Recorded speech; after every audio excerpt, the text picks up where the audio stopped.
Mm-hmm. Yes, sir. Okay. Maybe you don't recall, or maybe you never seen it. It's on my site. See, the problem is first of all, you don't have a territory to really go anymore to be a hot shot. It's either the WWE or, if you've been in the WWE, then chances are you're going to go to TNA, how that all works. Right, but for an example, let's say it was like it was 20 years ago, and I just was a big star in All-Star Wrestling, okay? Oh, okay. We don't have cable TV, so a lot of the territories, when he went to a different territory, they didn't have a clue who you were, okay? Yes, okay. Okay. So when I come to their territory, and I want to be the super duper good guy, and I want everybody to love me, and I want everybody to stand behind me, then some hot shotting and when you wrestle your opponent, I would like to believe if the promotion was on the ball, well, they'll give you an opponent that's not a superstar, or maybe not even a nobody like in our business. So when you come into the ring and you got all your face painted up and you got your muscles in, you got your boots in your sexy suit and all that stuff, of course you want to be a hot shot. Of course you want to be dazzling, because you want to get all these people to tune in to see you. Okay, you're with me now, right? I'm with you. Okay. Now I have established myself. I don't mean me, I mean anybody. Okay. And as the weeks and the months go by, you're wrestling in Portland, you're wrestling in Texas, you're in Atlanta. Now, I'm talking about the days when you stayed at that territory for 2 or 3 years. Okay. Okay, now they know who you are, and you've established yourself. Now, you're established. Now, you're going to wrestle the bad guy who also has a name, who's also established his reputation. Okay? Okay. Now you don't need to go out to the ring and pull your trunks down and stick your rear end out, or you don't need to be in hot shotter now. Because now the time is for the all-out wrestling. The good guy, you understand? The good guy, he's got to go out there now and shine in wrestling moves, in wrestling maneuvers. The talking and all that bullshit on television to build up that particular match, that's all done now. We don't need any more walking and cocking and all of that. Get in the ring, give those people a 15, 20-minute, whatever it is, 50, 40-minute match of some tackles, knock them down, drag out, good old-fashioned professional wrestling. So there is a time for the other stuff, but I know what you're talking about. We don't need the cock walk. You don't need the show-off kind of guy during the match. It's kind of like the football player. When he's out there, he's serious about the whole thing. Well, once he catches the ball and he makes the touchdown, well, then he can have a little dance. But he's not dancing around out there in the football field.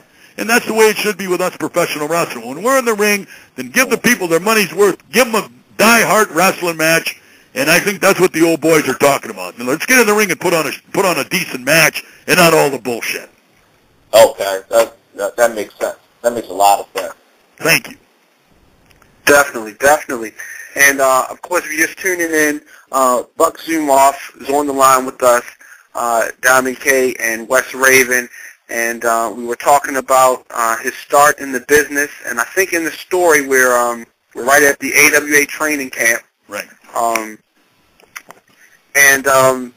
So the AWA, especially at this time, was a big deal, and well, it was a big deal, and it was still, it wasn't at the pinnacle yet, but it was coming, right. The top of it all. You know what I mean? Definitely. Right. Okay. Well, like every other guy, I was an opener. I guess you would call me an extra. we need a guy to open the match. We'll call up old Buck. He'll come in. He's a good old boy. And any time I was called, if I was at a wedding or a funeral or a birthday or whatever it was, if I was called, I love this business. I still love this business. I still sacrifice birthdays, weddings, funerals, and God knows what to make it to these stupid shows, but that's the way I am. And I think it paid off in the long run, because when they wanted somebody who was trustworthy, someone who would put the time in, someone who would give the people, their money's worth, the promotions knew I was the man. I'm not bragging. I'm just saying that's the way it is, Mm-hmm. Right. Okay. So finally, after I wrestled everybody and I wrestled all over the whole AWA, did the Denver thing, Winnipeg thing, Chicago, Green Bay, Milwaukee, every little town from here to Timbuktu, and then it was time to, go out and make a name for myself, all right? Yes, sir. Okay, well, we're not going to get into all this, but I went to Vancouver, British Columbia. I was up there for about a year or so, but I was just Buck Zumhofe. I was the young rookie from Vern Gagne's AEW, went to Portland, Oregon. I was the young rookie from the AWA. I went to San Francisco, worked for Roy Shards. I worked for Red Bastien. I worked for Gene Knitsky. I worked for people that ain't even alive anymore. But anyway, so finally when I went to Ed Francis in Honolulu, I skipped about 3 years there. I was in the ring and I shook my tush, and those Hawaiian girls, I swear to you, they started chanting rock and roll. And I thought to myself, what the hell are they doing? And then old Ed Francis says, Bucky, when you get out in the ring, he says, shake your butt a little bit more. Them girls really like that crap. So then one thing, hey, if I'm going to be rock and roll, or they're going to call me rock and roll, then in 1977 in the fall was the birth of Buck Rock and Roll Zumhofe. Classic. It was kind of funny because Ed was using me kind of like in the middle and kind of like an opening match. As soon as I had that guy sew me up a rock and roll suit, all of a sudden I was in the middle. I wrestled with Russ Francis, Bill Francis from the New England Patriots. He used to play football, Mm-hmm. So I became good friends with those guys. We wrestled Steve Strong and Jesse the Body for the Hawaiian Tag Team Champions several times. That's even though Jesse's from Minneapolis, I never met him until we were in Honolulu, which is kind of crazy. Wow. Right. Yeah, right. Okay, now let's come back home. I came back home 1980. I told Vern Gagne, I've been wearing this rock and roll suit. People call me rock and roll, and he looked at me like a deer looking at headlights. He's like, what the hell is that? He didn't have a clue. I said, well, I tell you, I'm a lot like Wahoo McDaniels. When Wahoo McDaniels finally has enough, he does a little war dance. What I do is, when I had enough, I do a little rock and roll dance. I remember it like it was yesterday. Just like it. And I told him that. He thought I was crazy. And he said, okay. You imagine if he would have put the screws to that? It would have been horrible. All right, now let's skip another year here real quick. So I go to Japan, and I got the wrestling rock and roll suit and the whole works, right? And I'm wrestling. I was working for Baba. Chirudo was there at that time. Jumbo. Okay. Billy Robinson was with me. Harley Race was with me. So we were drunk for 3 or 4 weeks. Andre the Giant was working for the other outfit, but we would bump into each other at hotels. There's some stories there I can't tell you on the radio, but it was pretty exciting. I bet it was for Andre. So I came home from Honolulu. I'm sorry, I went from Japan to Hawaii. I took a week's vacation, and I bought a great big boombox. Now, the boombox had nothing to do with my career yet. Okay.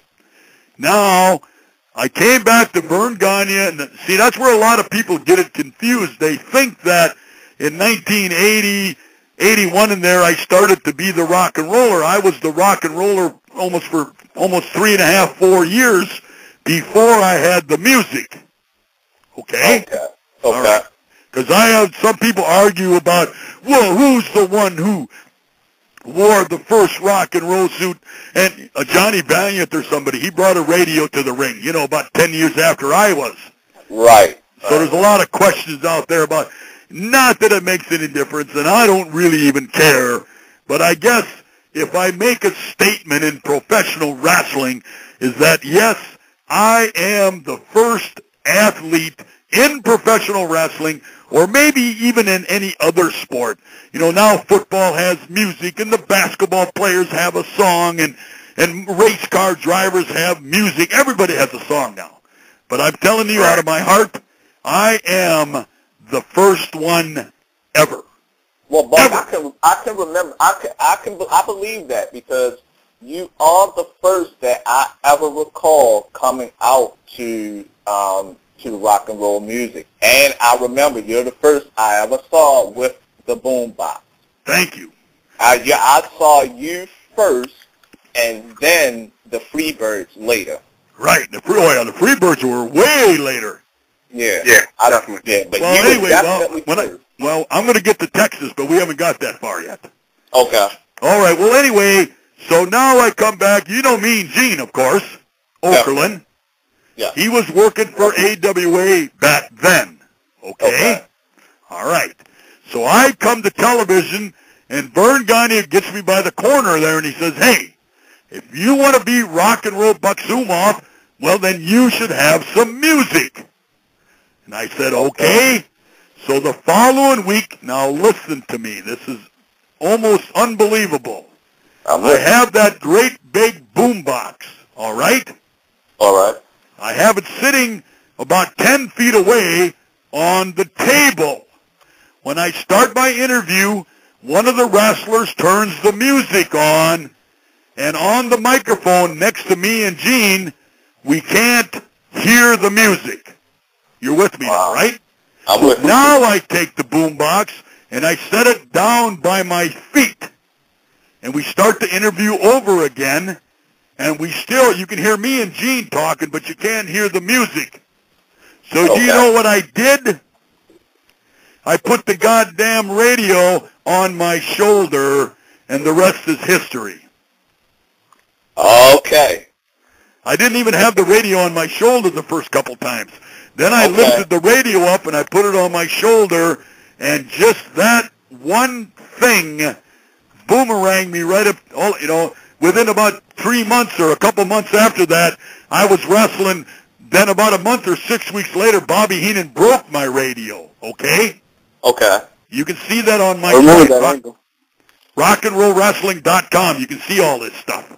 Okay. He busted my radio, and then all of a sudden, I was a main eventer everywhere I went. I wrestled Bobby Heenan in the semifinal. I wrestled Bobby Heenan and Ken Patera along with Hulk Hogan, Buck Zumhofe, Hulk Hogan. Hulk Hogan was around before the WWE. Hey, hello, wrestling fans, wake up. Hulk Hogan and rock and roll, we were number one. Anyway, we wrestled Bobby Heenan in Chicago. We wrestled him in Winnipeg. We wrestled him in Green Bay, in Denver, San Francisco, Salt Lake City. We wrestled him all over the place. They were singing songs about me in San Francisco. We had our big heyday at that time. Okay. All right. Then I ran with Hogan and with Bobby Heenan and this broken radio. I got on television. He broke my radio. I got it all on tape. It's all on my YouTube. You can see it. I'm crying. I'm going to kill him. He broke my radio. We ran this whole thing for about 4 years. Okay? Okay. I'm with you. All right. Then, now, Iceman King Parson. Do you know Iceman King Parson? I sure do. Yeah. I love him. He's my friend.